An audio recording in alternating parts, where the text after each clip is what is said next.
All right, good morning, folks. Everything new one of this one. This is a video that I was hoping to get to yesterday. Been very busy this week, a lot of late nights, and a lot of things going on. So I'm going to try and catch up here a little bit. I thought this was very interesting because we're all thinking about the third temple because the Bible in the last days describes a third temple, the abomination of desolation to occur where the Antichrist sits on the throne in the third temple. And so Israel, the people of Israel, the Sanhedrin, as example, are working towards the rebuilding of that third temple. And we have this article. This is from breakingisraelnews.com. Sanhedrin's plan for a global train network could be the key to redemption in third temple. What does it have to do with the third temple? But they're talking about the third temple again. And a lot of days in Israel is go by where the third temple is talked about, spoken of. Breaking Israel News documents a lot of it. It says the Sanhedrin has been working on plans for a high-speed rail system connecting Africa, Europe, and Asia. Why? Well, they want to turn Jerusalem into a hub, allowing masses of people to access the temple. So it appears that the Sanhedrin are getting the world ready for a temple, even for a Temple Mount, if you will, where all people can access, and all peoples of the world, all the religions of the world, at least the three major monotheistic religions, can come and worship on the Temple Mount with the third temple, and the Sanhedrin is getting ready for this.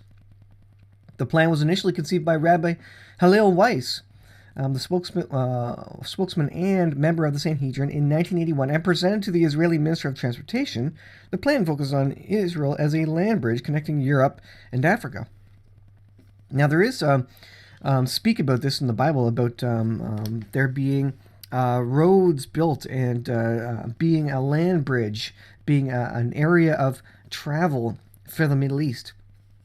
In 81, the Israeli Minister of Transportation established a budget and a plan to start to plan a part of the system that will connect Judea, Samaria, and the rest of Israel, with the understanding that this local section will be part of a larger regional system, it says.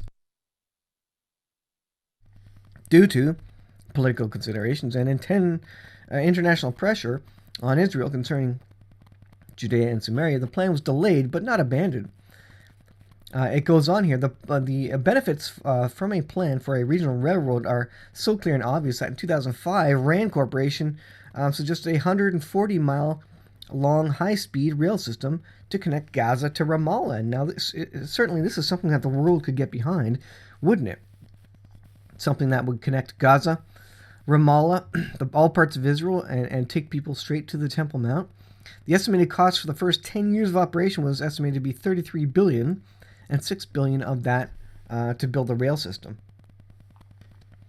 More significantly, the political environment has developed, and Sanhedrin is moving forward with the plan.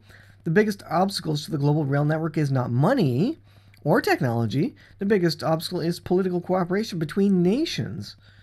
And so I think that is coming. I think there will be a cooperation. Maybe this is part of what the Antichrist brings to the picture. Maybe when he brings forward and confirms the peace deal, maybe part of it is that there will be a rail network bringing all people to the Temple Mount, where all religions can worship in peace and harmony on the Temple Mount according to... As a really loud car goes by my window, according to their religious preference, and they can go up the Temple Mount by way of this rail network. Wouldn't that be interesting? Sanhedrin is working to establish an organization of 70 nations, again a significant number, that will perform vital functions the UN was intended to fulfill.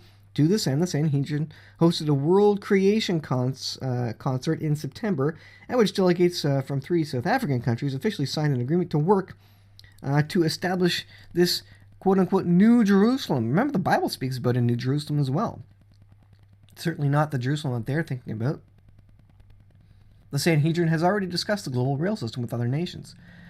World peace happens when countries become economically interdependent, it says. Each nation has a vested interest that their trade partner is not threatened. It says this was seen in the first temple. King Solomon built the first temple in Jerusalem with the help of all nations, but he did so through cooperation and not through military coercion. Isn't that interesting? Speaking of maybe a peaceful 7-year period where they all come together, they all have a one world economy. Doesn't that sound familiar? They all have a one world religion, or at least a location where they can practice their own religions. And there is peace and security. He's bringing together all the points of end time Bible prophecy and saying that this, effectively, this rail network is part of this plan. It says a global rail system would drastically reduce carbon emissions. And now that's one of the things that the world is all on top of right now, climate change and having to do something about it. So in the last days, maybe the world is going to push for this rail system in under the name of climate change, preventing climate change and stopping it, etc. It's very interesting. A high-speed rail system connecting Ben Gurion to Jerusalem was recently completed. Additional branches planned, including that one that will take travelers to the Donald Trump station at the Western Wall station. It says, Rabbi Weiss noted that the rail connecting Jerusalem is one of only many improvements that will be necessary to prepare Jerusalem to host the third temple. That's very fascinating, guys. I'll leave it there, guys. Thanks for watching. We are in the last days. We'll see you guys in the next video.